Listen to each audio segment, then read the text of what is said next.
Hello, my name is Chloe, welcome to my channel. Today I'm bringing to you the School Days book tag.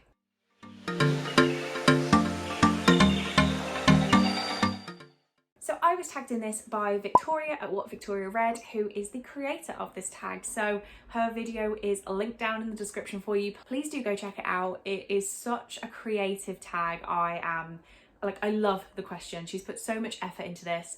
And yeah, I would just love it if you go and gave her some love on that video if you're watching this one.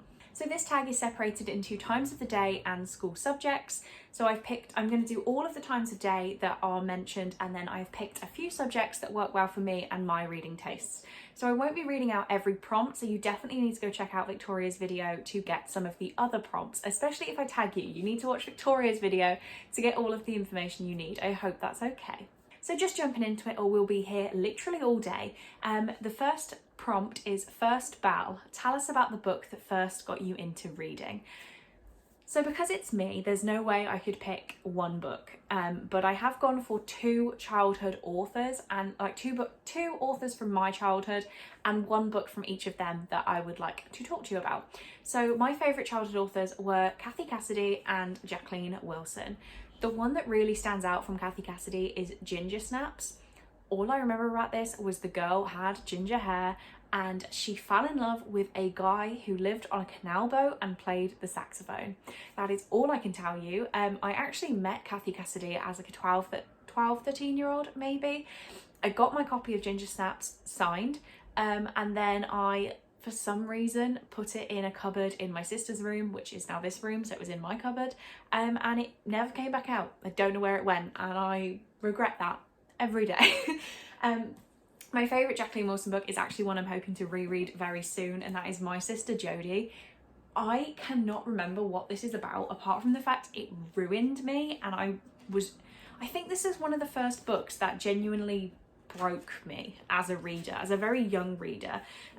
So this is Pearl and Jodie are sisters. Pearl is the younger one, small, shy and anxious. Jodie is nearly 3 years older, bold and brash and bad, and Pearl adores her. When their parents get new jobs at Malchester College, a Victorian Gothic mansion, the girls spend a bizarre summer holiday in the boarding school with just a few leftover children for company. Things start to change now they're in their new home. Jodie has always been the leader, but now it's Pearl who's making new friends. I will stop reading there because it's a very, very long blurb. So maybe this was my first dive into dark academia in a middle grade. Oh, it was so good. This book is amazing, and I will be rereading it soon to see whether I should continue recommending it, because I have been rereading Jacqueline Wilson's books, and some of them I've been straight unhauling and don't want to think about ever again, and some of them I'm still like adoring. So we'll see. Okay, the next prompt, sorry, I do have to look at my notes for these, there are too many. Break time. Which book have you most lately needed to take a break from or DNF'd? So I have actually done a take on the DNF tag, which I will link down in the description for you, which explains my opinions on DNFing in a lot more detail.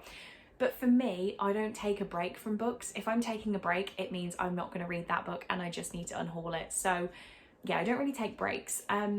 The one I can think of right now, even though I'm saying I'm a firm believer in DNFing, I haven't actually had to DNF in a while, but I did DNF Children of Blood and Bone by Tomi Adeyemi, which is a very controversial opinion, I'm aware.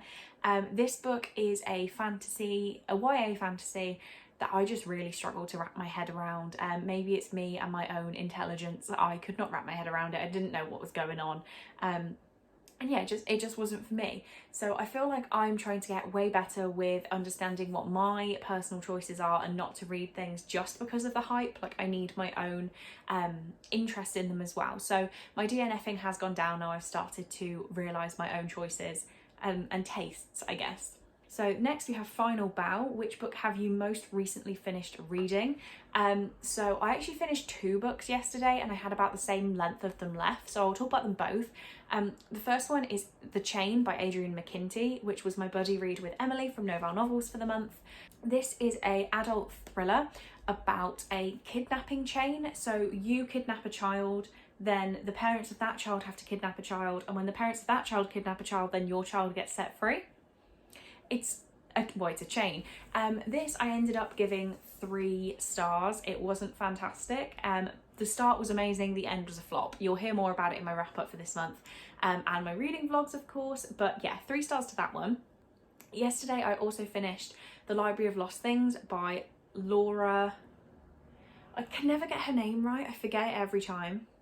Laura Jane Namey, I want to say. It would have been on the screen. Anyway, this was a YA contemporary about a girl whose mother is a hoarder. I ended up giving this one 3.5 stars. There was a romance element that was done pretty well in my opinion, but it just didn't blow my socks off, but 3.5 stars for that one. Then Staff Room, tell us about a book you go to when you need a breath. For me, I think that will always be Twilight. Twilight is one of my forever loves. I absolutely adore it, and it's always there if I need to have a bit of a relax, especially if I'm in a reading slump. Picking up some form of Twilight, whatever that may be, really does kickstart me to carry on reading, so Twilight. Okay, onto the subjects that I have chosen. We have English. Tell us about a book that you studied at school and one you want added to the curriculum. So one I studied at school was The Woman in Black by Susan Hill. I absolutely loved this book when I read it back then. I did recently reread it, I want to say at the end of last year, and I ended up giving it 3 stars, but I still absolutely love it. It's written in such a powerful way. My problem is that it doesn't scare me anymore, so I couldn't give it 5 stars as a horror because it doesn't scare me, but some of the writing was so beautiful and so powerful that I will be keeping my copy hopefully forever. A book I'd like to have added to the curriculum is Wonder by R.J. Palacio. So I read this last May, I think, for Believeathon. And this is a middle grade book all about accepting disabilities and differences. And I feel like it would have been such a powerful read for me as a child that I feel like it needs to be added to the primary school, like top end of primary school curriculum, because I read some disturbing books back then, like Goodnight Mr. Tom, and I feel like Wonder would have been a very sufficient replacement for that. And the next one I've gone for is maths, and that is how do you rate your books? Maths was potentially my favourite subject at school, so I couldn't skip this question. I rate my books, it's easier to go from the middle, so 3 stars for me is a fine rating. There is nothing wrong with the book, but it also didn't impact me emotionally in any way. It was just fine. 4 stars gets a bit more of an emotional reaction out of me. I really loved it, but there must have been something small missing, and a 5 stars is there's nothing missing from this book. I loved it with my whole heart. So going below that then, 2 stars is it would have been okay, but I had a couple issues, and 1 star is I hated it. So 3 stars for me is a fine rating, which I know isn't common through everyone, but yeah. There are some books I don't rate as well. For example, the Horrible Histories books, which are like educational for children. I struggle to rate classics sometimes, and I sometimes struggle to rate middle grade. But that is my overall rating system. Do let me know in the comments if you would ever like a more detailed rating video from me. I feel like that's something booktubers do, and I just haven't done that yet. So if that is something you'd like to see, then please do let me know. So next we have science. Which book couple do you think has the best chemistry? So this could have been so many things, but from my recent reads, I'm going to go with Grace and Jackson from Crave by Tracy Wolfe. This is a Twilight ripoff, essentially. It is so much fun, and the chemistry written between Grace and Jackson was really, really amazing. Like, I was on edge reading it because I could feel the chemistry, even though I obviously couldn't, but I could in my head. Again, saying that, I could have gone with oh wait, spoiler? Is it a spoiler? I could have gone with a certain couple from A Court of Mist and Fury by Sarah J Maas, but I'm using that in my next answer. But they would potentially be Grace and Jackson for chemistry. But yeah, let's not use the same book in 2 questions. So on that note, we have geography, which I hated at school, but the prompt is really good.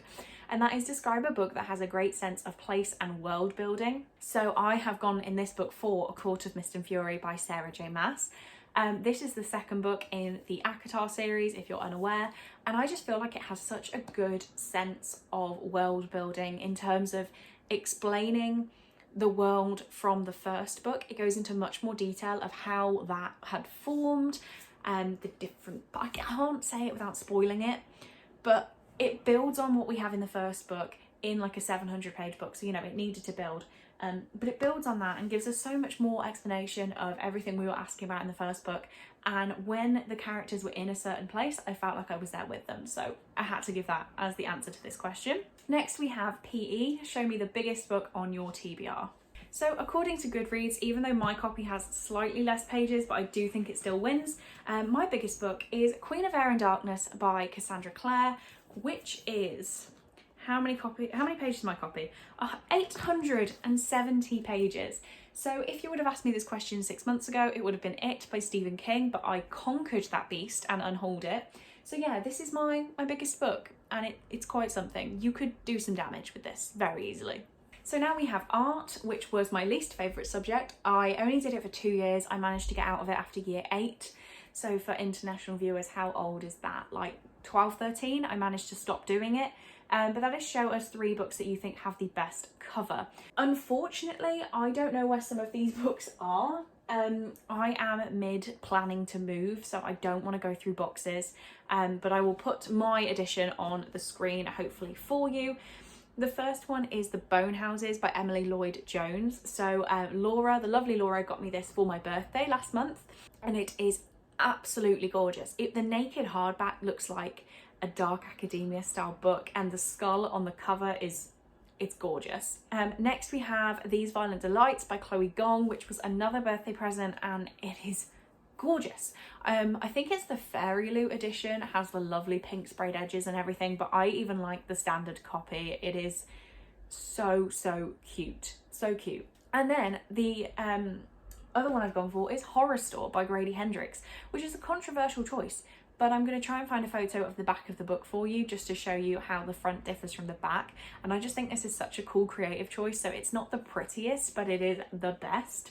All of these books I have mentioned have some sort of sinister theme about them. Like we have the kind of haunted look of Horror Store, we have a skull on the Bone Houses. I must just have very weird taste, but those are my opinions right now. I would love to do a best covers video. Maybe I will do that when I have my new setup and go through all my favourite covers, but I don't know whether people would be interested in that. So we finally got onto the tags. I did ask over on Twitter whether people wanted to be tagged. I understand that tag videos are, if you're not interested in the tag, it can be quite difficult, but all of you people responded, so I would love if you would do this video. First we have Emily from Novell Novels. I think I tag her in every tag video, and she said, you're welcome to tag me, but I might not get around to it till April. That is fine, Emily, you do it in April. You can do this. We then have Casey from Kit Kats Can Read, Rhiannon from The Welsh Reader, Ebony from Butterflies on My Bookshelf, and Kayla from KJ and Her Books. So thank you guys for responding to my tweet. Rhiannon, you actually just put the eye emoji. I took that as I was going to tag you. I'm sorry if you didn't want to be tagged. But yeah, on that note, I hope you enjoyed this video. Please do go check out Victoria's tag for the additional prompts so you can choose which prompts you would like to do. Leave me a comment if you feel like I got any of these answers wrong, like best chemistry, best world building. Let me know your opinions. But for now, thank you so much for watching. I really do hope you enjoyed it, and I will see you in the next one.